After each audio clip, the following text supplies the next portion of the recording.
حسبي ربي جل الله ما في قلبي غير الله نور محمد صلى الله لا إله إلا الله حسبي ربي جل الله ما في قلبي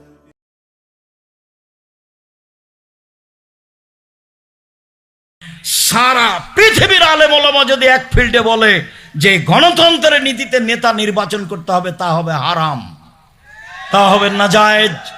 আমরা বলছি গণতান্ত্রিক পন্থায় ওলামায়ে কেরাম, আমাদের সালাফি সমস্ত ওলামায়ে কেরাম যদি মনে করেন যে না এই পন্থা আমাদের এখন যাওয়ার দরকার, বা এই পন্থা আমাদের গেলে আমাদের উপকার, আমাদের লাভ বা দ্বীনের লাভ, ইসলামের কল্যাণ, তো তাহলে ওলামায়ে কেরামকে বসে সিদ্ধান্ত নিতে হবে। ডক্টর সাহেব অনেক সুন্দর কথা বলছিলেন, তবে শেষের কথাটি শরীয়তের অনুকূলে হয়নি। সারা পৃথিবীর আলেম ওলামা যদি এক ফিল্ডে বলে যে গণতন্ত্রের নীতিতে নেতা নির্বাচন করতে হবে, তা হবে হারাম, তা হবে নাজায়েজ। সারা পৃথিবীর আলেম যদি এক জায়গাতে হয়ে বলে গণতন্ত্রের নীতিতে নির্বাচন করে নেতা নির্বাচন করতে হবে, এটা হারাম, চিরদিনের জন্য হারাম। ওমর রাদিয়াল্লাহু তাআলা আনহু দুনিয়া থেকে বিদায় নিয়েছেন, ঝামেলা দুনিয়াতে প্রকাশ পেয়ে গেছে, ঈসা আলাইহিস সালাম পর্যন্ত ঝামেলা বহাল থাকবে। আল্লাহ রাসূল বলছেন, বুখারীর হাদিস, একজন নবী আমার সামনে দিয়ে পার হলেন, দেখলাম একজন মানুষ সাথে আছে, মানে এই নবী সারা জীবন দাওয়াত দিয়ে একটা লোক হেদায়েত হয়েছে। বুখারীর হাদিস, আমার সামনে দিয়ে একজন নবী পার হলেন, দেখলাম দুইজন মানুষ হেদায়েত, দুইজন মানুষ সাথে আছে, মানে ওই নবী সারা জীবন দাওয়াত দিয়ে দুইজন মানুষকে হেদায়েত করতে পেরেছেন। তারপরে দেখলেন একজন নবী পার হয়ে যাচ্ছে, লাইসা মাহু আহাদুন, তার সাথে কোনো মানুষই নাই। তো দেশে ইসলাম কায়েম করবেন কি দিয়ে? সারা পৃথিবীতে মাত্র দুইজন মানুষ, ইব্রাহিম আলাইহিস সালাম আর তার স্ত্রী, আর কেউ নেই। বউ আটকা পড়লো, ক্ষমতা দিয়ে বের করতে পারলেন না, ফেরাউন ডুবে গেল, মুসা আলাইহিস সালাম চলে গেলেন, রাজ সিংহাসন ফাঁকা, দখল করে কাজ চালু করলেই তো হয়। সম্মানিত দিনী ভাই বোন, কিয়ামত পর্যন্ত গণতন্ত্রের নীতিতে নেতা নির্বাচন হবে না। মানুষের আকীদা পরিবর্তন করেই দাওয়াতের মাধ্যমে নেতা নির্বাচন করতে হবে, হবে না হয় হবে না। নবীর চলে, আমার চলে না। একজন নবীর একজনও লোক হেদায়েত হয়নি, তো তার চলে, আমার চলে না। একজন নবীর একটাই মানুষ হেদায়েত হয়েছে, তো সেই নবীর চলে, আমার চলে না। নূহ আলাইহিস সালামের 950 বছর দাওয়াতে মাত্র 4 জন ছিল, বাকি সব পালিয়ে গেছে, তো নূহ আলাইহিস সালামের চলে, আমার চলে না। এই চাল চলন যেটা আপনি দেখতে পাচ্ছেন, মারামারি, হইচই, দাঙ্গামা, হাঙ্গামা, জুয়াচুরি, ডাকাতি, আর জেল, আর হাজত, আর রাস্তা, আর ঘাট, আর রাহাজানি, সব কিছু এই দলীয় ভাবে, সেইটা রাসূলের পথ হয় কি করে? যা দিয়ে শত্রুতা শিখা যায়, যা দিয়ে মারামারি শিখা যায়, যা দিয়ে আচরণ খারাপ হয়ে যায়, যা দিয়ে মানুষকে জেল হাজতে দেওয়া যায়, যা দিয়ে মানুষের বুকের উপরে চড়ে মানুষকে জবে করে দেওয়া যায়, সেই নীতি আবার রাসূলের নীতি হয়। ওমর রাদিয়াল্লাহু তাআলা আনহু পরামর্শের ভিত্তিতে নেতা নির্বাচন করতে বলেছেন, যেদিন পরিবেশ হবে সেদিন হবে অর্ধ পৃথিবীর খলিফা, কুশাগর বুদ্ধিজীবী রাজনীতিবিদ ওমর নেতৃত্বের যে পদ্ধতি পেশ করেছেন, সেটাই হবে পদ্ধতি। কিয়ামত পর্যন্ত এই পদ্ধতিই থাকবে। মানুষ সেটা গ্রহণ করতে পারুক আর না পারুক, তাতে আসে যায় না। মানুষের উপরে এই জিম্মেদারি দেওয়া হয়নি যে রাসূলের পদ্ধতি ব্যতীত তুমি তোমার পদ্ধতিতে নেতা নির্বাচন করো। তিনি বলছেন, পৃথিবীর মানুষ শুনে রেখো, ইয়াতি মিন বাদি আইম্মা, আমার পরে কতগুলি আলেম ওলামা আসবে, ইহদুনা বিগাইরি হাদিয়াতি, আমার আদর্শ ছেড়ে দিয়ে অন্য আদর্শ গ্রহণ করে বলবে এটাই রাসূলের আদর্শ। আমার সুন্নাত ছেড়ে দিয়ে অন্য সুন্নাত গ্রহণ করে বলবে এটাই রাসূলের সুন্নাত। ওদের দেখতে লাগবে মানুষ, ওদের অন্তর হবে শয়তানের অন্তর। ওদের দেখতে লাগবে মানুষ, ওদের হবে অন্তর হবে শয়তানের অন্তর। আমার আদর্শ ছেড়ে দিয়ে অন্য আদর্শ গ্রহণ করে বলবে এটাই রাসূলের আদর্শ। তিনি বলেছেন, পৃথিবীর মানুষ শুনে রেখো, এরা এমন হবে আমার ভাষাতেই কথা বলবে। তারা হবে আমার চামড়ার, মানে মুসলমান। তারা আমার ভাষাতেই কথা বলবে, মানে কোরআন হাদিস পেশ করবে। কোরআনের আয়াত পড়ে বলছে, দেখেন আল্লাহ বলছেন মিলাদ করতে হবে। আরো কত। সম্মানিত দিনী ভাই বোন, ইসলামী রাজনীতি আর গণতন্ত্রের মধ্যে কোনো মিল নেই। দুই একটা। এক, ইসলামী নীতিতে ক্ষমতার উৎস আল্লাহ, গণতন্ত্রের নীতিতে ক্ষমতার উৎস জনগণ। নেতার সময় ৪৫ মিনিট, নেতার সময় ৪৫ মিনিট। ইসলামী নীতিতে নেতা যতদিন থাকার থেকে যাবে। গণতন্ত্রের নীতিতে নেতার সময়সীমা ৫ বছর। গণতন্ত্রের নীতিতে নেতা মানুষ রচিত আইন মানতে বাধ্য। ইসলামী নীতিতে নেতা কোরআন এবং হাদিসের আইন মানতে বাধ্য। গণতন্ত্রের নীতিতে নেতা জনগণের কাছে দায়বদ্ধ। ইসলামী নীতিতে নেতা আল্লাহ এবং আল্লাহ রাসূলের কাছে দায়বদ্ধ। যেসব পাপে সরাসরি জাহান্নাম ঘোষণা হয়েছে সেই পাপের অন্তর্ভুক্ত সুদ।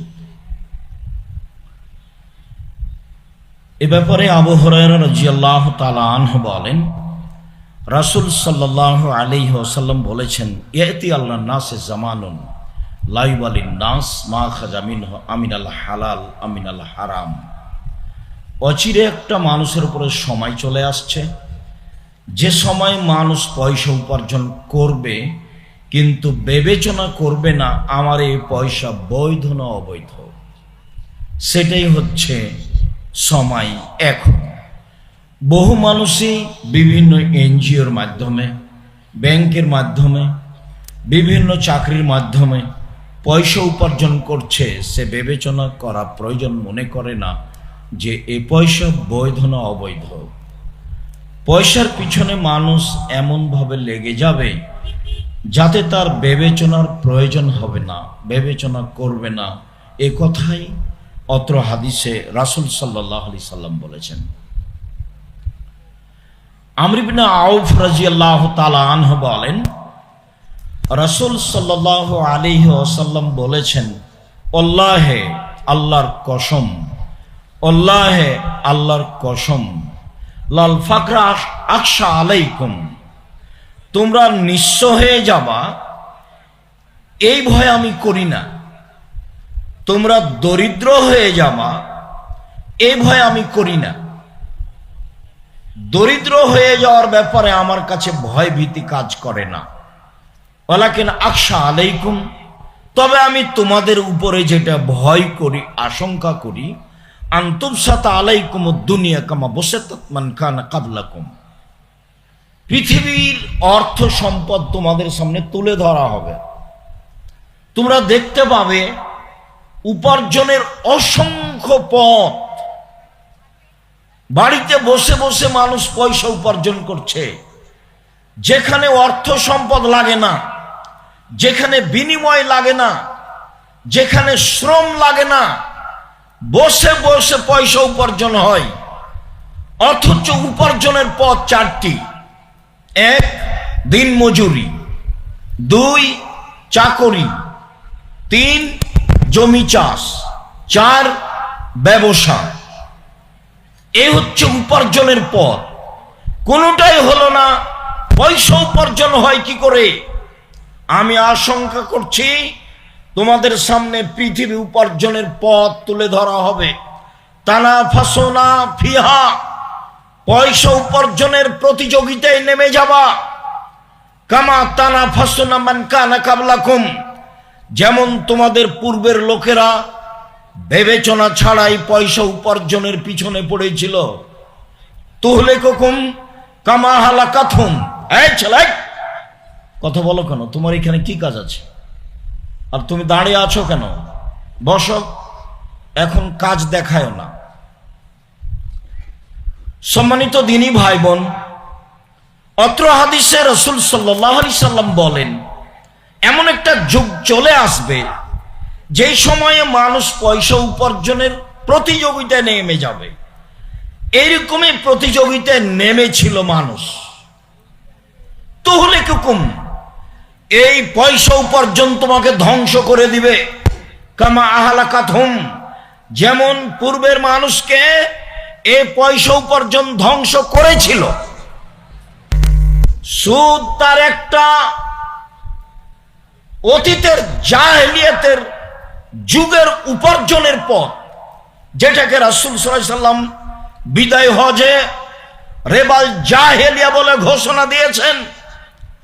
যখন তিনি বিদায় হজে ঐতিহাসিক ভাষণ দিলেন, এক লম্বা ভাষণের এক পর্যায়ে তিনি বললেন, পৃথিবীর মানুষ শুনে রেখো, কুল্লু শাইইন মিন আমরিল জাহেলিয়া তাহতা কাদামাইয়া মাউদুন।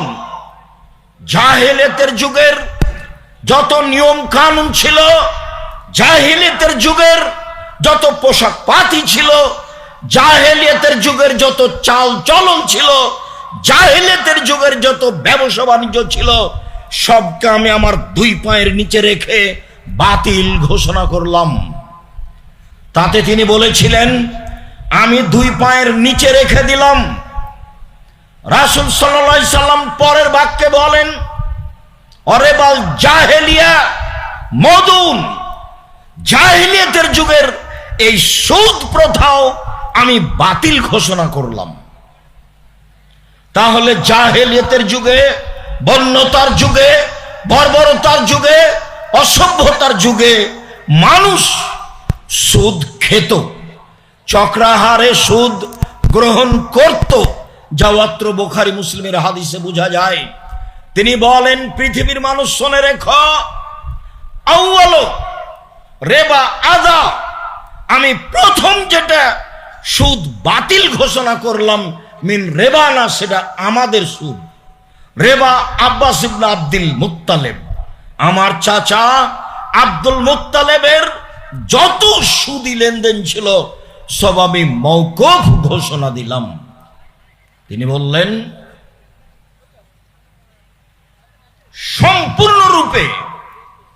সম্পূর্ণরূপে ফাইন্নাহু মাউদুন কুল্লুহু, সবটুকু আমি মওকুফ ঘোষণা দিলাম। চাচার সুদকে তিনি মওকুফ ঘোষণা দিলেন। সুদকে কিয়ামত পর্যন্ত তিনি পায়ের নিচে রেখে দিয়েছেন। যে সুদ উপার্জনের জন্য মানুষ হন্যে হয়ে লেগে পড়েছে, যাতে মানুষ বিবেচনা হারিয়ে ফেলেছে। এই ছেলে, বসে আছে কেন? এদের দুইজনকে এখান থেকে নামাও তো, এমন কোন কাজের ঠেঙ্গা আমার বাঁধেনি। এই ছেলে, এদেরকে বন্ধ করো, কাজ বন্ধ করতে বলো। এই ছেলে, সরো এখান থেকে।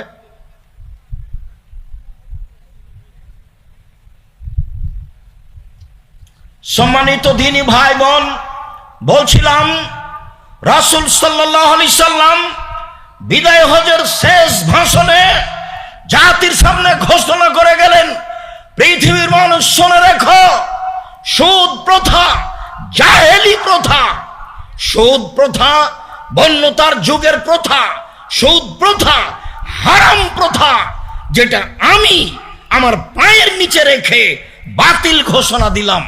সেটা প্রথমে আমাদের সুদ, আমার চাচা আব্বাস ইবনে আব্দুল মুত্তালিবের ছেলে আব্বাসের সুদকে আমি মওকুফ ঘোষণা দিলাম।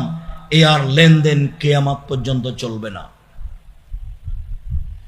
সম্মানিত দিনী ভাই বোন, খাওলা আনসারিয়া রাদিয়াল্লাহু তাআলা আনহা বলেন, রাসূল সাল্লাল্লাহু আলাইহি সাল্লাম বলেছেন, ইন্না রিজালান ইয়াতাখাওয়াজুনা ফি মালিল্লাহি বিগাইরি হাক্কিন, মানুষ অবশ্যই বিভিন্নভাবে কলা কৌশলে হারাম উপার্জনের পিছনে নেমে যাবে, হারাম উপার্জনের পিছনে পড়বে। যে কোনো মূল্যে কলা কৌশলে যেভাবেই হোক না কেন তাকে পয়সা উপার্জন করতে হবে, এই পথে তারা নেমে যাবে। ফালাহুমুন নার ইয়াউমাল কিয়ামাহ, তাদের জন্য ফলাফল রয়েছে বিচারের মাঠে জাহান্নাম। মনে রাখা ভালো হবে, যত এনজিওর মাধ্যমে পয়সা উপার্জন করছেন, যত ব্যাংকের মাধ্যমে পয়সা উপার্জন করছেন, বহু দিন থেকে বলে আসছি এদেশে ইসলামিক কোনো ব্যাংক নেই যেটা রাসূল সাল্লাল্লাহু আলাইহি ওয়াসাল্লামের পদ্ধতি চলে। আপনি সেখানে ব্যবসা করে বা কলা কৌশলে বা এনজিওর মাধ্যমে বা বসে বসে যন্ত্রের মাধ্যমে পয়সা উপার্জন করে বলবেন আমি কোটি টাকার মালিক, ভুল হিসাব। পয়সা উপার্জনের 1 নম্বর পথ দিনমজুরি, 2 নম্বর পথ চাকরি, 3 নম্বর পথ জমি চাষ, 4 নম্বর পথ ব্যবসা। সময়ের গতিতে আপনার সামনে পেশ করার চেষ্টা করব ইনশাআল্লাহ। খাওলা আনসারী রাদিয়াল্লাহু তাআলা আনহা বলেন, রাসূল সাল্লাল্লাহু আলাইহি সাল্লাম বলেছেন, পৃথিবীর মানুষ মনে রেখো, ইন্না হাযাল মালা খাদেরুন হুলওয়াতুন, পয়সা হচ্ছে মিঠা জিনিস, ভালো লাগে উপার্জন করতে। পয়সা হচ্ছে মিঠা জিনিস, ভালো লাগে উপার্জন করতে।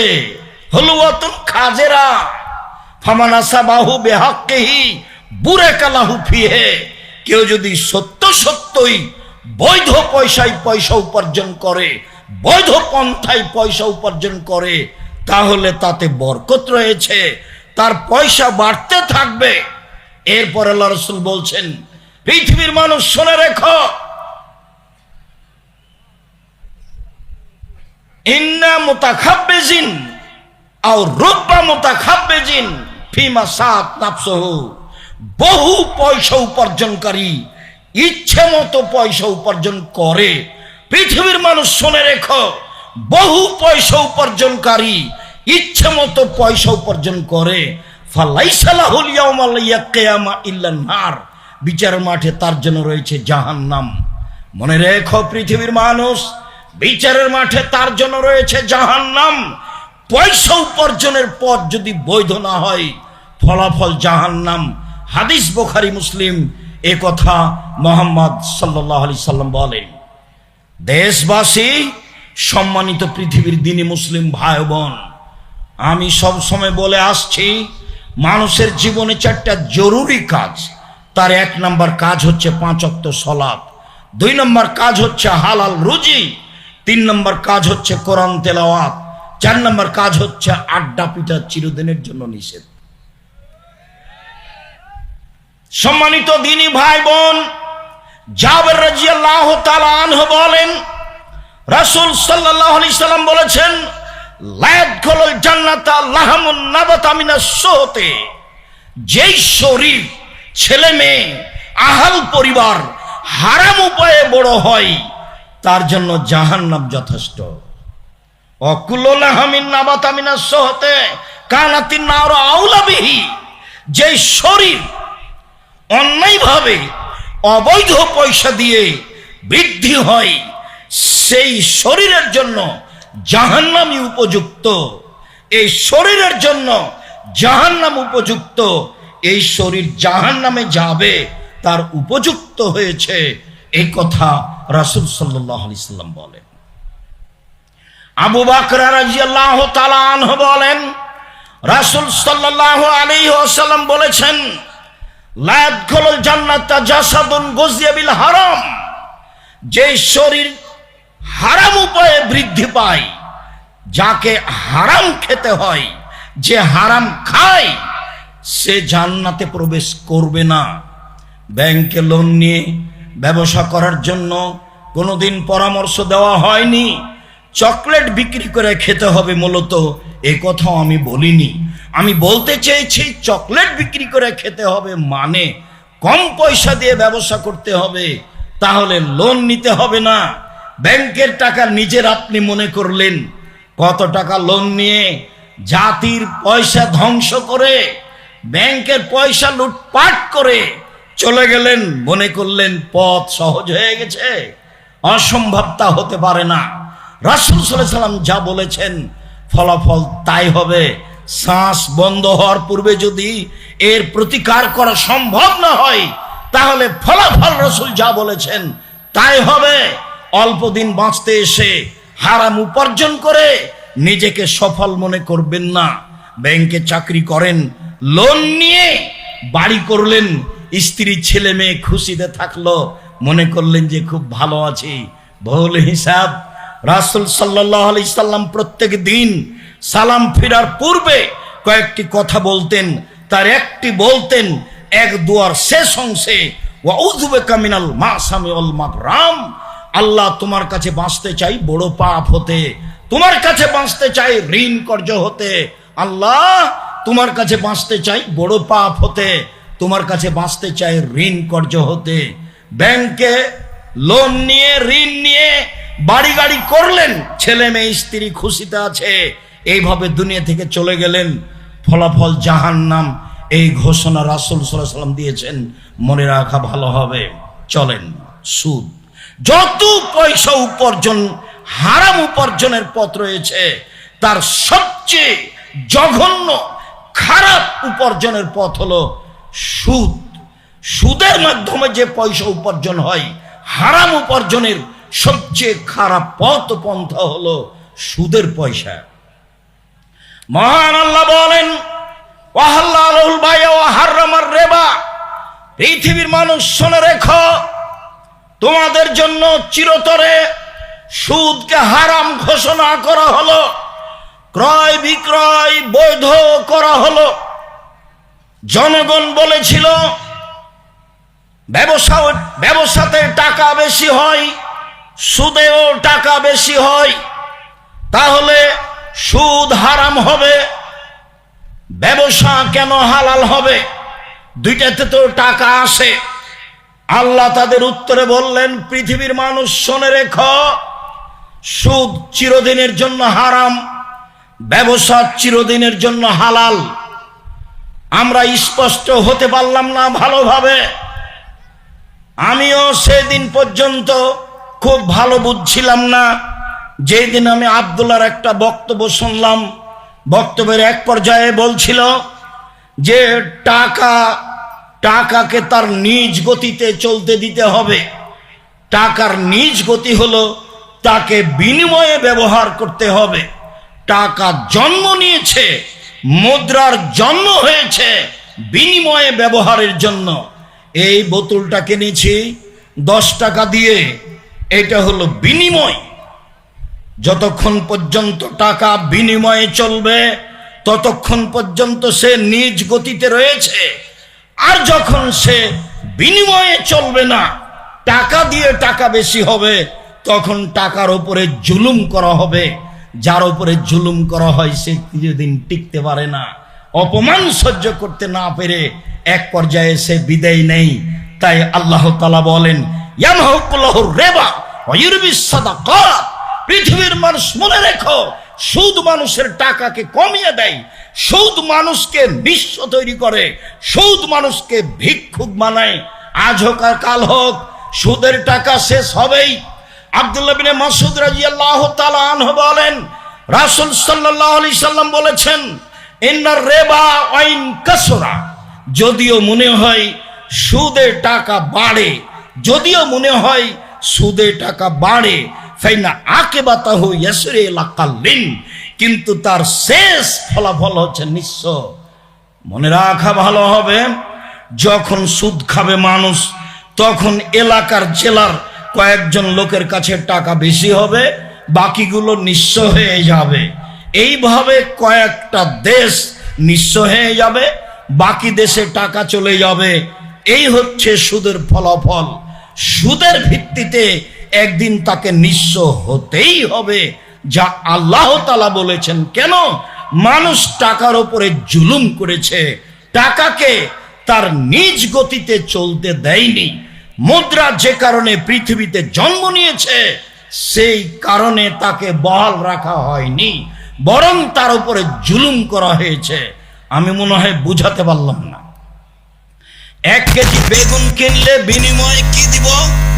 টাকা। এই যে মুদ্রা বিনিময় ব্যবহারের জন্য জন্ম। 1 মণ চাউল কিনলে বিনিময়ে কি দিব? টাকা। এই যে বিনিময়ের জন্য মুদ্রা জন্ম নিয়েছে। যখন টাকা দিয়ে টাকা নিব, তখন এই মুদ্রার উপরে আমি ন্যায় বিচার করলাম না, তখন আমি বস্তুটার উপরে জুলুম করলাম। অজু সাইফি গায়রে মাহাল্লি জুলম। প্রত্যেকটা জিনিসকে নিজ জায়গাতে না রাখাই হচ্ছে জুলুম। আর যখন জুলুম করা হবে কোনো জিনিসের উপরে, তখন সে তা টিকতে পারবে না। মহান আল্লাহ বলেন, ইয়া আইয়ুহাল্লাযীনা আমানু লা তাকুলুর রিবা আযাফা মুযাফা। পৃথিবীর মানুষ, তোমরা চক্রাহারে সুদ ভক্ষণ করো না। এইভাবে সুদ খাওয়া চিরদিনের জন্য হারাম। মহান আল্লাহ বলেন, ইয়া আইয়ুহাল্লাযীনা আমানুত্তাকুল্লাহ ওয়া দারু মা বাকিয়া মিনার রিবা। পৃথিবীর মানুষ যারা পরহেজগার, যারা আল্লাহকে পেতে চাও, পরকাল চাও, তারা শুনে রাখো, তোমরা সুদ ছেড়ে দাও। 7 শ্রেণীর মানুষ জাহান্নামে যাবে। 7 শ্রেণীর মানুষ জাহান্নামে যাবে। 7 শ্রেণীর মানুষ জাহান্নামে যাবে। তার 1 শ্রেণীর মানুষ হচ্ছে আকিলাতুর রিবা, যারা সুদ খায়, তারা জাহান্নামে যাবে। এই ঘোষণা আল্লাহ দিয়েছেন, এই ঘোষণা আল্লাহর নবী দিয়েছেন। যত উপার্জনের পথ রয়েছে, তার একটি নাজায়েজ হারাম মহাপাপের পথ হলো সুদ।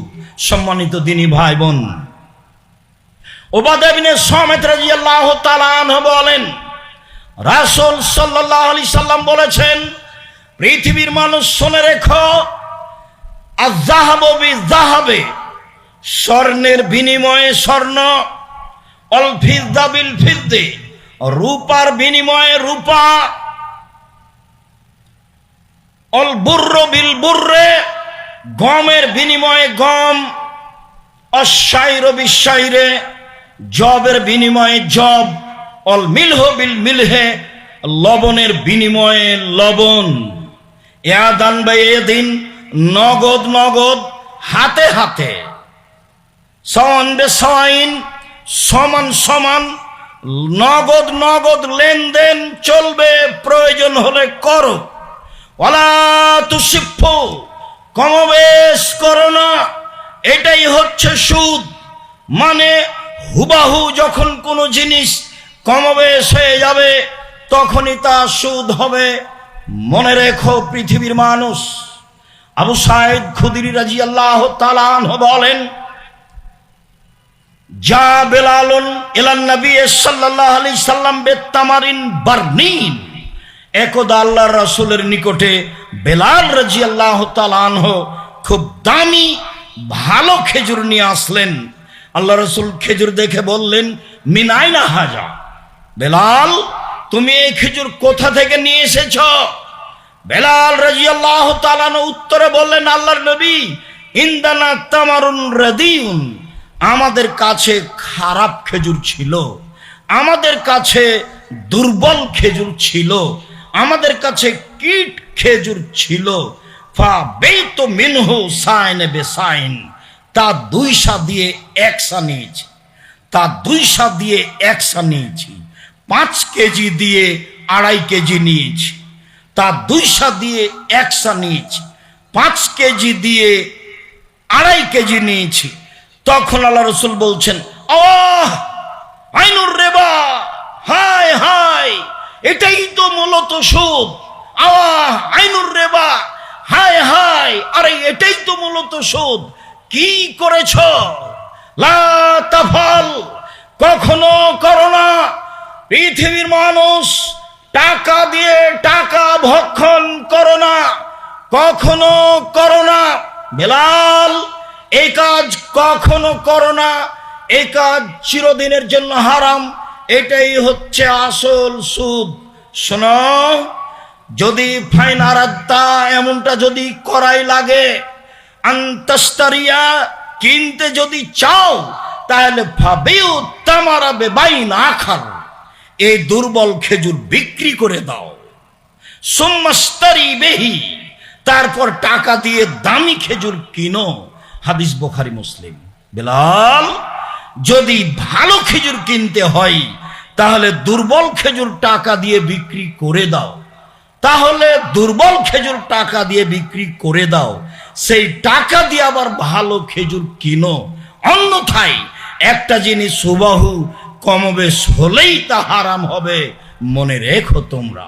সম্মানিত দিনী ভাই বোন, আবু হুরায়রা রাদিয়াল্লাহু তাআলা আনহু বলেন, সুইলা রাসূলুল্লাহ সাল্লাল্লাহু আলাইহি সাল্লাম বিত্তামার বায়ুত্তামার বিরতাব।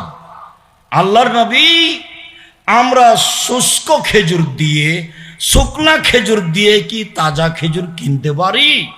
আমরা শুকনা খেজুর দিয়ে কি তাজা খেজুর কিনতে পারি?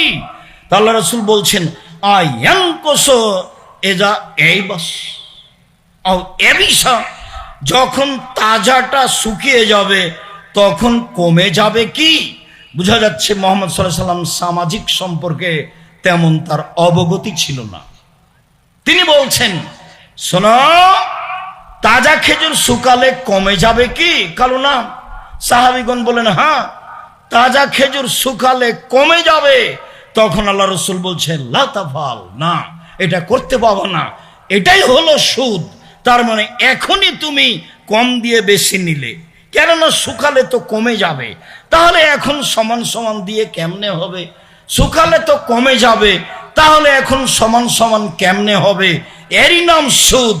রাসূল সাল্লাল্লাহু আলাইহি সাল্লাম শুকনো খেজুর তাজা খেজুর দিয়ে বিক্রি করতে দিলেন না। আর আপনার সুদের উপরে ব্যবসা কেমনে চলে? লোন নিয়ে ব্যবসা কেমনে চলে? চক্রাহারে বৃদ্ধিতে সুদ খেয়ে টাকা বাড়িয়ে আপনি কি করতে চাচ্ছেন? ফলাফল জাহান্নাম। সময় বেশি নেই, এই যে চলে আসছে মাত্র, বলছিলাম সুদ। সম্মানিত দিনী ভাই বোন, জাবের রাদিয়াল্লাহু তাআলা আনহু বলেন, রাসূল সাল্লাল্লাহু আলাইহি সাল্লাম বলেছেন, লা নাকিলা রিবা ওয়া মুকিলাহু ওয়া কাতিবাহু ওয়া শাহিদাইহি, সুদ খায় যে তার উপরে অভিশাপ, সুদ দেয় যে তার উপরে অভিশাপ, সুদের অঙ্ক লিখে যে তার উপরে অভিশাপ, সুদের সাক্ষী থাকে যে তার উপরে অভিশাপ। হুম সা, সবাই সমান, সবাই সমান। ব্যাংক চালু করতে সাক্ষী লাগে, অ্যাকাউন্ট চালু করতে কি লাগে? সাক্ষী লাগে। মানে সবাইকেই জড়াতে হবে। নিরুপায় হয়ে টাকা রাখলে আপনি সুদ খাবেন না, নিবেন না, পথ একটা আপনাকে বের করতে হবে। নিলে আপনি অন্য মানুষকে দিয়ে দিবেন, ফকির মিসকিনকে দিয়ে দিবেন, নেকির আশাই ছাড়া আপনি কেন এমন কাজ করতে যাবেন? জুহাইফা রাদিয়াল্লাহু তাআলা আনহু বলেন, লানা রাসূলুল্লাহ সাল্লাল্লাহু আলাইহি ওয়াসাল্লাম আকাল রিবা ওয়া মুকিলাহু, আল্লাহর নবী সুদ খায় যে তার উপরে অভিশাপ করেছেন। এই ছেলে বসো। সুদ দেয় যে তার উপরে অভিশাপ করেছেন। রাসূল সাল্লাল্লাহু আলাইহি সাল্লাম অসীমতা গায়ে উল্কি করে নেয় যে মহিলারা, তার উপরে অভিশাপ করেছেন। অলওয়াসিলাতা, পরচুলা লাগায় যে তার উপরে অভিশাপ করেছেন। অল মুতানাম্মেসা, ভুরু তুলে চিকন করে যেসব নারী, তাদের উপরে অভিশাপ করেছেন। অল মুতাফাল্লেজাত, দাঁত ছিলে চিকন করে যেসব নারী, তাদের উপরে অভিশাপ করেছেন। অল মুসাব্বির, ছবি অঙ্কন করে যারা, তাদের উপরে অভিশাপ করেছেন। তাতে তিনি বলেছেন, সুদ খায় যে তারা অভিশপ্ত, সুদ দেয় যে তারা অভিশপ্ত। আলী রাদিয়াল্লাহু মুকিলাহু ও মানিয়া সাদাকা, সুদ খায় যে তার উপরে অভিশাপ, সুদ দেয় যে তার উপরে অভিশাপ, সুদের সাক্ষী থাকে যে তার উপরে অভিশাপ, যাকাত দেয় না যে তার উপরে অভিশাপ, যাকাত দিতে বাধা দেয় যে তার উপরে অভিশাপ। সুদ বন্ধ করে যাকাত চালু করতে হবে সমাজে, তাহলেই সমাজ একটা পথ খুঁজে পাবে লোন ছাড়া কিভাবে চলা যায়। জামিয়া সালাফের পক্ষ থেকে আব্দুল্লাহ আপনাদের ঘোষণা দিয়েছে যে সুদমুক্ত ঋণ আমরা সময়ের গতিতে আপনাদের কাছে পাশে দাঁড়ানোর প্রাণপণে চেষ্টা করব ইনশাআল্লাহ। সম্মানিত দিনী ভাই বোন, আব্দুল্লাহ গাসিলিল মালায়েকা হানজালা রাদিয়াল্লাহু তাআলা আনহু বলেন, রাসূল সাল্লাল্লাহু আলাইহি সাল্লাম বলেছেন, পৃথিবীর মানুষ শুনে রেখো, দিরহাম ও রিবা ইয়াকুলুহু রাজুলু ওয়া ইয়ালাম। কেউ যদি 1 টাকা সুদ জেনে শুনে খায়, কেউ যদি জেনে শুনে 1 টাকা সুদ খায়, 36 বার জেনা করলে যত পাপ হবে, 1 টাকা সুদ খেলে তার চেয়ে বেশি পাপ হবে। জেনা তো মহাপাপ। জেনার সাথে তিনি তুলনা করেছেন, এটা আমার মুখের ভাষা নয়, এ কথা মুহাম্মদ সাল্লাল্লাহু আলাইহি সাল্লাম বলেন। কি হিসেবে আপনি কিস্তিতে টাকা উঠান, আপনার স্ত্রী কিভাবে উঠায়? সম্মানিত দিনী ভাই বোন, যারা সামনে আছেন, যারা যন্ত্রের মাধ্যমে পৃথিবীর বিভিন্ন প্রান্ত থেকে অবগত হচ্ছেন, যারা সময়ের গতিতে অবগত হবেন, তাদেরকে আমি রাসূলের ওই বাক্যটি আবারও শোনাচ্ছি। রাসূল সাল্লাল্লাহু আলাইহি সাল্লাম বিদায় হজে ঘোষণা দিলেন, পৃথিবীর মানুষ রেবা জাহেলিয়া মওজুন তাহতা কাদামাইয়া, জাহেলিয়াতের যুগের সুদ, এই হারাম প্রথা আমি আমার পায়ের নিচে রেখে দিলাম। যত সুদের লেনদেন আছে সব বন্ধ করতে হবে। বলেন করব ইনশাআল্লাহ, করব ইনশাআল্লাহ। সুদ খেয়ে, হারাম খেয়ে বড় হতে রাজি নই। সুদ খেয়ে আহাল পরিবারকে মানুষ করতে, শিক্ষিত করতে রাজি নই, যার ফলাফল জাহান্নাম। আবু হুরায়রা রাদিয়াল্লাহু তাআলা আনহু বলেন, রাসূল সাল্লাল্লাহু আলাইহি ওয়াসাল্লাম বলেছেন, আর রিবা সাবুনা জুজান আইসার রাহেন কারজুল উম্মাহু। সুদের পাপের 70টি ভাগ রয়েছে, বড় থেকে ছোট, ছোট থেকে বড়। সুদের পাপের 70টি ভাগ রয়েছে, ছোট থেকে বড়, বড় থেকে ছোট। তার সবচেয়ে সুদের পাপের ছোট অংশ হলো আইয়ান কাহার রাজুল উম্মাহু, মায়ের সাথে জেনা করলে যেমন পাপ হয়।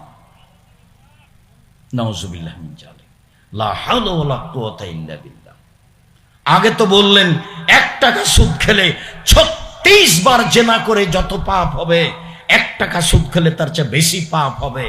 এখন রাসূল সাল্লাল্লাহু আলাইহি সাল্লাম বলছেন, কেউ সুদের 70টি ভাগ রয়েছে, ছোট ভাগ হলো মার সাথে জেনা করলে যেমন পাপ হয়।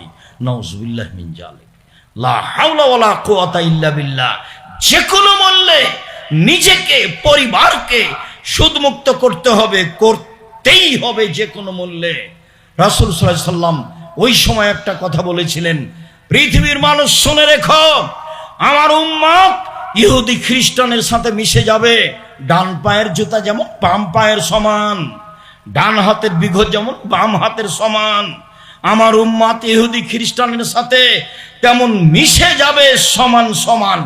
পৃথিবীর মানুষ শুনে রেখো, ইহুদি খ্রিস্টান যদি মায়ের সাথে জেনা করে থাকে, তাহলে তাদের সাথে মিল দিতে গিয়ে আমার উম্মত মায়ের সাথেও জেনা করবে। ওরা সুদ খায়। যারা লন্ডন আমেরিকায় বসবাস করে, তারা কন্টাকে বিবাহ করে সরকারের কাছ থেকে বেশি সুদের টাকা নেওয়ার জন্য। আপনি তল্লাশি চালিয়ে দেখেন, অল্প দিন বাঁচতে এসে লন্ডন আমেরিকার সিটিজেন দেখিয়ে সফলতা অর্জন করা যাবে না। আত্তাকুয়া হাহুনা, পরহেজগারিতা এখানে। আত্তাকুয়া হাহুনা, পরহেজগারিতা এখানে। ওয়া ঈশ্বরে বেদেহিলা সাদরিহি, বারবার তিনি বুকের দিকে ইশারা করে দেখাচ্ছিলেন, পৃথিবীর মানুষ পরহেজগারিতা এখানে। পৃথিবীর মানুষ মনে রেখো, ইন্না ফিল জাসাদ মুজগা ইজা সালাহাত সালাহুল জাসাদু কুল্লুহু ইজা ফাসাদাত ফাসাদাল জাসাদু কুল্লুহু ওয়া হিয়াল কলব। মনে রেখো, শরীরে একটা অংশ রয়েছে, এই অংশ যতক্ষণ ভালো থাকবে গোটা মানুষটাই ভালো। এই অংশ যখন খারাপ হয়ে যাবে গোটা মানুষটাই খারাপ। সেটাই হচ্ছে অন্তর। অন্তর খারাপ হয়ে গেছে, মন মানসিকতা খারাপ হয়ে গেছে, সব সময় শয়তান আদেশ করে তারই অনুসরণ করেন, মর্মে আপনাকে সুদ নিতে হয়।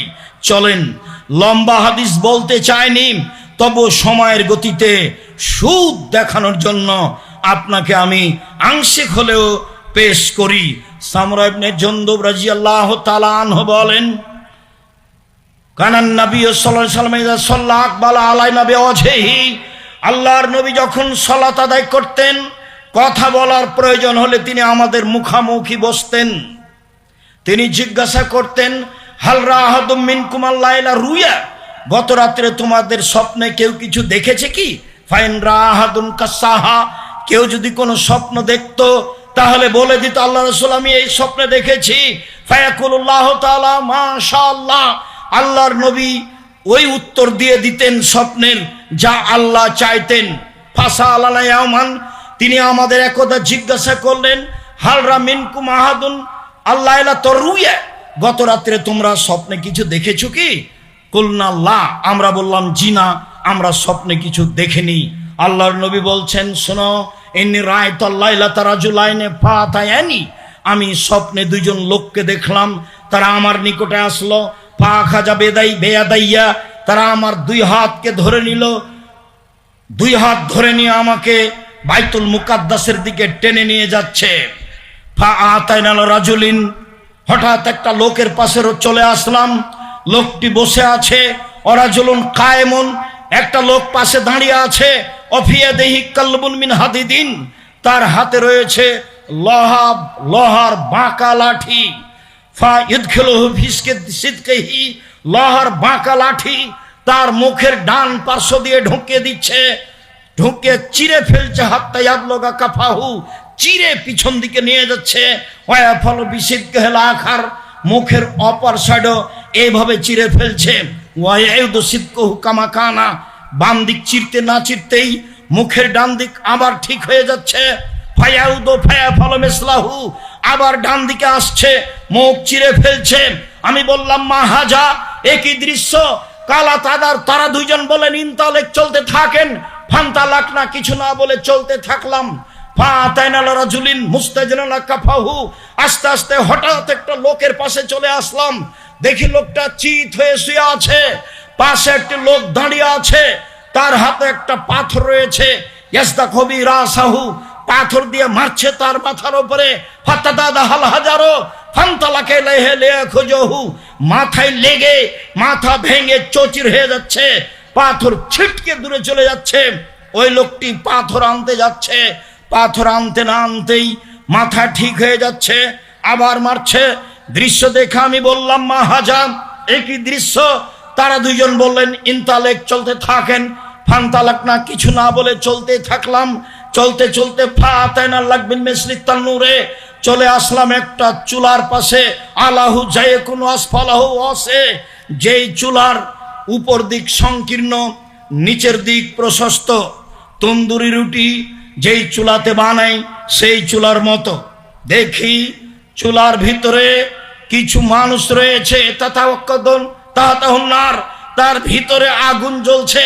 ফাইজা ইরতাফাউ, যখন আগুন জোরে জ্বলে উঠছে, ভিতরে যা কিছু আছে সব উপরে চলে যাচ্ছে।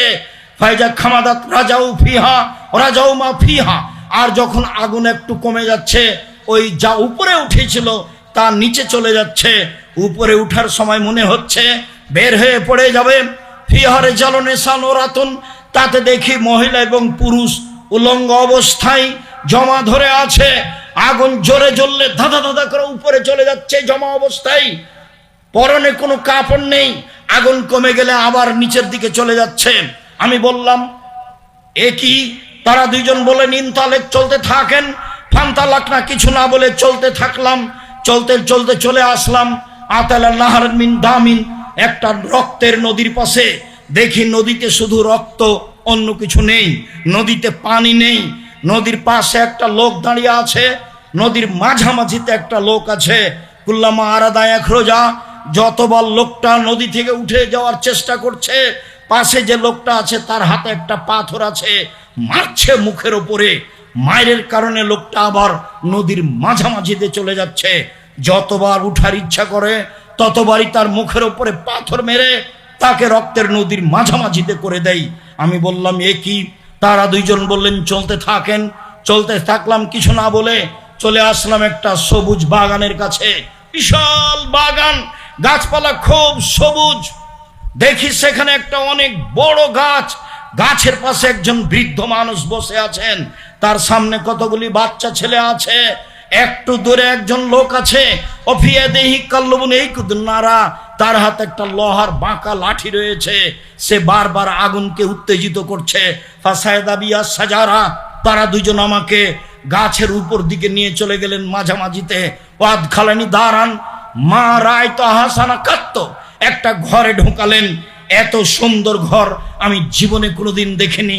সেই ঘরে রয়েছে সাব বোন, যুবক আছে, শাইখন বৃদ্ধ মানুষ আছে, তারপরে নিশা মহিলা আছে, আর সিবিয়ান বাচ্চা ছেলে আছে, অনেক পুরুষ নারী আছে। ফাখরা জানি, তারা দুইজন আমাকে সেই ঘর থেকে বের করে নিলেন। ফাসায়দাবিয়া সাজারা আলা, উপরে আমাকে নিয়ে চলে গেলেন। ওয়াদ খালেন দাঁড়ান, আর একটা ঘরে ঢোকালেন। হে হাসান আফজল মিনহা, পরের ঘরটি আগের ঘরের চেয়ে অনেক অনেক অনেক বেশি উত্তম। সেই ঘরে রয়েছে যুবক, আর সেই ঘরে রয়েছে বৃদ্ধ মানুষ। আমি শেষ পর্যন্ত তাদের দুইজনকে বললাম, এতক্ষণ পর্যন্ত কি দেখলাম তোমরা দুইজন বলে দাও। তারা দুইজন বলল হ্যাঁ ঠিক আছে, সব আপনাকে বলে দেব। ওই যে আপনি প্রথম লোকটিকে দেখলেন, যে লোকটি মুখের দুই সাইডকে লোহার বাঁকা লাঠি দিয়ে চিরে ফেলা হচ্ছিল, ফারাজুলুন কাদ্দাব, সে মিথ্যা কথা বলতো, মিথ্যা আকাশে ছড়িয়ে যেত। ইফলবে হিয়াউমাল কিয়ামা, কিয়ামত পর্যন্ত তার মুখকে এইভাবে চৌচির করা হবে, চিরে ফেলা হবে, কারণ সে মিথ্যা কথা বলতো। মিথ্যা কথা মহাপাপ। তারপরে আপনি দেখলেন যে লোকটা চিত হয়ে শুয়ে রয়েছে, ও হচ্ছে আলেম মানুষ, কোরআন হাদিস জানতো। সে রাতে কোরআন তেলাওয়াত করতো না, দিনে সে অনুযায়ী আমল করতো না, তাই তার মাথাকে ভেঙে চৌচির করে দেওয়া হচ্ছে। তারপর আপনি দেখলেন গর্তে নারী ও পুরুষ উলঙ্গ অবস্থায় জ্বলছে, ধাঁধা করে উপরে চলে যাচ্ছে, আবার নিচের দিকে আসছে। তারা হচ্ছে বেভিচারণী। অন্য এক বর্ণনায় এসেছে, আমি চলতে চলতে হঠাৎ এক সম্প্রদায়ের কাছে চলে আসলাম। তারা ছিল অনেক মোটা, একবারে 25-30 হাত উঁচু আছে, মোটা মোটা, আর তাদের গায়ে ছিল খুব দুর্গন্ধ। মনে হচ্ছিল যেন গণশৌচাগার, মনে হচ্ছিল যেন রাস্তাঘাটের টয়লেট। আমি বললাম মানহাউলায়, এরা কারা? তখন তারা বলেছিল আহমদ জোনাত জাওয়ানি, তারা হলো ব্যভিচারণী।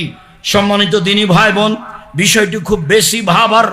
এরপরে আমরা চলে আসলাম একটা নদীতে, রক্তের নদীতে যাকে ফেলে রাখা হয়েছে সে হলো সুদখোর।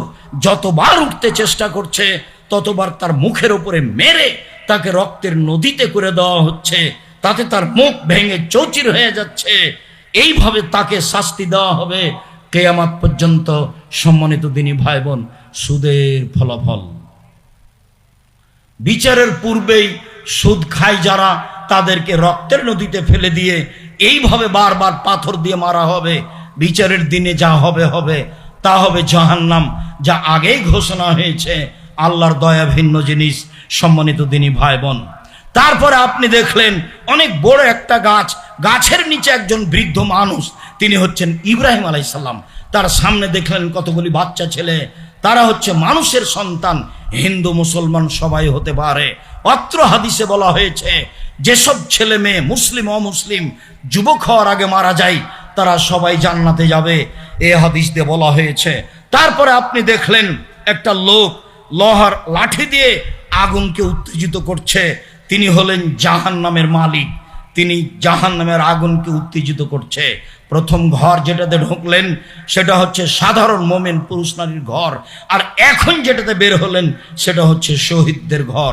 দেখেন, আমি যে আপনার ডান হাত ধরে আছি আমি হলাম জিব্রাইল, আর এই যে আপনার বাম হাত ধরে আছেন ইনি হলেন মিকাইল। আপনি একটু মাথা উপর দিকে করেন, করলাম। কিছু দেখলেন কি? হ্যাঁ, ওই যে সুন্দর ঝকঝকে ঘর দেখলাম, যা মানজে লোকা, এটা হচ্ছে আপনার ঘর। তখন রাসূল বলছেন যে দানি আদখল মানজিলি, ছেড়ে দাও তোমরা, আমি এই ঘরে প্রবেশ করি। তখন তারা দুইজন বলছেন জি না, বাকি এলাকা উমরুন, আপনার বয়স বাকি আছে, জাস্তাকমালতাহু আতাইতা মানজিলাকা, যখন আপনার বয়স শেষ হয়ে যাবে তখন আপনি এখানে চলে আসবেন। বুখারী। সম্মানিত দিনী ভাই বোন, লম্বা হাদিসটি আংশিকভাবে অনুবাদ করলাম আপনার সামনে, শুধু সুদের অংশ দেখানোর জন্য। সুদ মহাপাপ। আবু হুরায়রা রাদিয়াল্লাহু তাআলা আনহু বলেন, লানা রাসূলুল্লাহ সাল্লাল্লাহু আলাইহি সাল্লাম রাশিয়াল মুরতাসিয়া, যে ঘুষ দেয়, যে ঘুষ গ্রহণ করে, উভয়ের উপরে অভিশাপ। উমামা বাহিনী রাদিয়াল্লাহু তাআলা আনহু বলেন, রাসূল সাল্লাল্লাহু আলাইহি ওয়াসাল্লাম বলেছেন, পৃথিবীর মানুষ শুনে রেখো, কাউকে যদি কোনো কাজে নির্ধারণ করা হয়, আল্লাহ রাসূল বলছেন, আমি যদি মানিস্তামাল না হুয়া আলা আমালিন, আমি যদি কোনো মানুষকে কোনো কাজ দিই, ওয়ারাজাক না হু রিজকান, আমি যদি তার বেতন নির্ধারণ করে দিই, ফামা আখাজা বাদাহু ফাহুয়া রিবা, এরপরে যদি ও কিছু গ্রহণ করে, সেটাই হলো সুদ, সেটাই হলো ঘুষ, সেটাই হলো আত্মসাৎ। পৃথিবীতে যত অফিস আদালতে, কোর্ট কাচারিতে টাকা ছাড়া কাজ হয় না, এরা সবাই সুদ খায়, এরা সবাই জাহান্নামের খড়ি হিসাবে প্রস্তুত হচ্ছে। সম্মানিত দিনী ভাই বোন, অত্র হাদিসে এটাই প্রমাণ হয়। আরো গুরুত্বপূর্ণ কথা, আবু হুরায়রা রাদিয়াল্লাহু তাআলা আনহু বলেন, অন্য এক বর্ণনায় এসেছে, বুরায়দা রাদিয়াল্লাহু তাআলা আনহু বলেন, মান সাফা লি আখিহি বিসাফাতিন, কোন কারণে কোন লোক যদি তার ভাইয়ের জন্য সুপারিশ করে, চাকরির জন্য, কোন কাজের জন্য, কোথাও ভর্তির জন্য সুপারিশ করে, ফা আহদালাহু আলাইহা, এর কারণে যদি এই লোক হাদিয়ে উপঢকন কিছু দিয়ে পাঠায়, ফা কাবেলাহা, এই যে সুপারিশ করেছে সে যদি কবুল করে, ফা আতা বাবান আজিমান মিন আবওয়াবির রিবা, তাহলে সে সবচেয়ে বড় সুদ গ্রহণ করলো। সামাজিকভাবে আমার সুপারিশে কারো চাকরি হয়েছে, কোনো কাজে সে সুবিধা ভোগ করেছে, সে আমাকে খুশি হয়ে হাদিয়ে দিয়েছে, সেটা নেওয়া আমার জন্য হারাম। অত্র হাদিসে এটাই প্রমাণ হয়।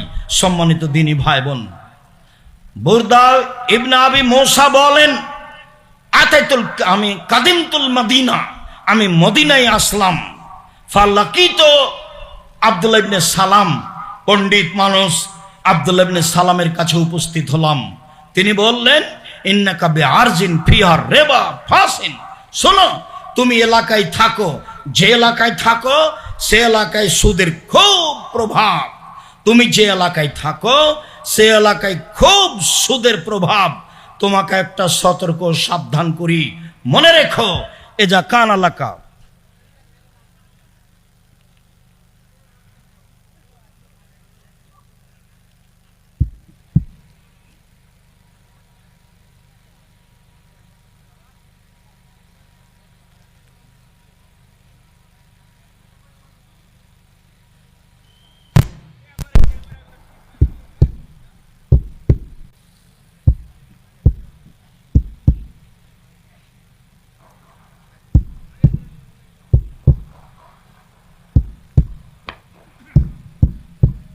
জি, এই ছেলে দাঁড়ালে কেন? কি কাজ দেখাতে চাচ্ছ আমাকে? এটা সালাফি কনফারেন্স, আপনার চাল চলন খারাপ হোক এটা আমি চাইনি। এটা কোনো সাধারণ সম্মেলন নয়। সূচনায় বলে গেছি, সালাফি মানে হচ্ছে সাহাবী তাবিদের নীতিতে চলে আসা কাজকর্ম। সালাফি কনফারেন্স সাহাবী নীতিদের নীতিতে দিন প্রচার। সম্মানিত দিনী ভাই বোন, শোনো, যে এলাকায় তুমি থাকো সে এলাকায় সুদের প্রভাব রয়েছে। যদি কারো কাছে তোমার টাকার লেনদেন থাকে, ফা আহাদা এলাইকা হামলা তিবলিন আও হিমলা তিবনিন আও শাইরিন আও হিমলা কাত্তিন ফালা তাখুজুহু বাইনু রিবা, যার কাছে তোমার টাকা দেওয়া আছে, ঋণ দেওয়া আছে, সে যদি এক বোঝা খড় ভুসি দিয়ে পাঠাই, এক বোঝা ঘাস দিয়ে পাঠাই, এক বোঝা গম বা গমের ঘাস খোসা দিয়ে পাঠাই, ফালাতা খোঁজো, এটা তুমি নিও না, এটা হচ্ছে সুদ, এটা তুমি নিও না, এটা হচ্ছে সুদ। সুদের ব্যাপারে তারা কত সতর্ক আপনাকে আমি কি দিয়ে বুঝাই। আমি টাকা ধার দিয়েছি একটা লোককে, সে এখন আমাকে গাভীর দুধ হাদিয়া দিয়ে পাঠিয়েছে, সে হাদিয়া গ্রহণ করা হবে না, কেন? সেটা হবে সুদ। বুঝাতে পারিনি কথা? এমনি তো হুবাহু বেশি হলে তো সুদ, এটা হচ্ছে একেবারেই নগদ সুদ। তারপরে তিনি বলছেন, যাকে আমি কিছু দিয়ে রেখেছি সে যদি আমাকে একটা ঘাসেরও বোঝা দিয়ে পাঠায়, আমি সেটা নিব না, নিলে সুদ হবে। সে যদি আমাকে 1 কেজি দুধ দিয়ে পাঠায় তাহলে আমি তা নিব না, কেন? সেটা সুদ হবে। কেউ যদি আমাকে আম দিয়ে পাঠায়, আমি তাকে টাকা ঋণ দিয়ে রেখেছি, তাহলে সেটা আমি নিব না, কেন? সেটা সুদ হবে। তবে আগে থেকে এটা প্রচলন ছিল লেনদেন, পরে আবার টাকা ঋণ দেওয়া হয়েছে, এমনটা না জায়েজ নয়, এমনটা হারাম নয়, এমনটা জায়েজ। শেষের কথা বুঝা গেল না মনে হয়? ঋণ দেওয়ার আগেই থেকে আমাদের কি ছিল? ঋণ দেওয়ার আগে থেকেই হাদিয়া দেওয়া একটা প্রচলন ছিল, দিয়েছি, এরপরে টাকার দেওয়া লেনদেনের কাজ হয়েছে। এখন যদি হাদিয়া দিই বা নিই তাহলে এর অন্তর্ভুক্ত হবে না, শুধুমাত্র এই কারণে সেটাই হবে সুদ। রাসূল সাল্লাল্লাহু আলাইহি ওয়াসাল্লাম বলছেন, কুল্লু কারজিন যাররা মানফাতান ফাহুয়া রিবা, প্রত্যেক ঋণ যেটাতে সুবিধা নিয়ে আসে, বর্ধিত কিছু নিয়ে আসে, সেটাই সুদ। প্রত্যেক ঋণ যেটাতে বর্ধিত কিছু নিয়ে আসে সেটাই সুদ, সেটাই হারাম। সম্মানিত দিনী ভাই বোন, আপনাকে এই সংক্ষিপ্ত বিবরণে যেটা বলতে চাইলাম সেটা হলো সুদের সর্ব ধরনের লেনদেন বন্ধ করতে হবে। 1 মিনিট। সরকারিভাবে রাসূল সাল্লাল্লাহু আলাইহি ওয়াসাল্লাম বিদায় হজে সুদ বন্ধ ঘোষণা দিলেন। তাতে তিনি নিজের চাচার সুদ মওকুফ করলেন। নিজের তার কোনো টাকা পয়সা নেই, নিজের তার কোনো ব্যবসা বাণিজ্য নেই, এখন কার উপরে আর হাত খেলানো যায় প্রথমে। তাই বললেন, পৃথিবীর মানুষ শুনে রেখো, আমি সুদ বন্ধ ঘোষণা দিলাম, আমার চাচার যত সুদ লেনদেন ছিল সবকে আমি পায়ের নিচে রেখে দিলাম এবং বাতিল ঘোষণা করলাম, মওকুফ ঘোষণা করলাম। সম্মানিত দিনী ভাই বোন, অল্প দিন বাঁচতে এসে এমন